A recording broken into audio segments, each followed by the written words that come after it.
Baptist. You're recognized.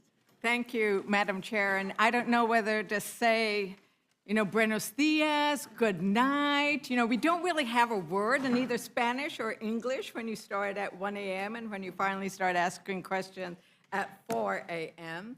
But it is still nighttime.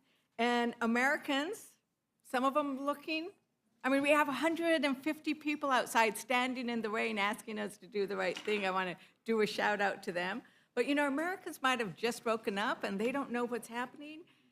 But let me tell you, it's a nightmare, right? We are living through a nightmare. And if you are a veteran, if you are a pregnant mother, if you live in rural America, this is a Republican nightmare.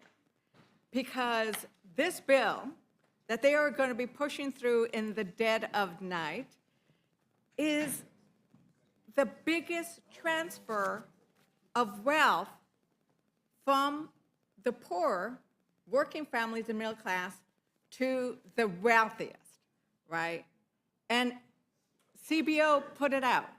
Now, they don't want to pay attention to CBO because they don't like the facts, right? They don't like what it actually looks like. But we know that these numbers are horrible, and we'll get into them in a bit. But when we think about this transfer of wealth, especially this chart here, it gets me. It really gets me. There we go. From the lowest decile to the highest that CBO put out. And many of the people in this room are people of faith.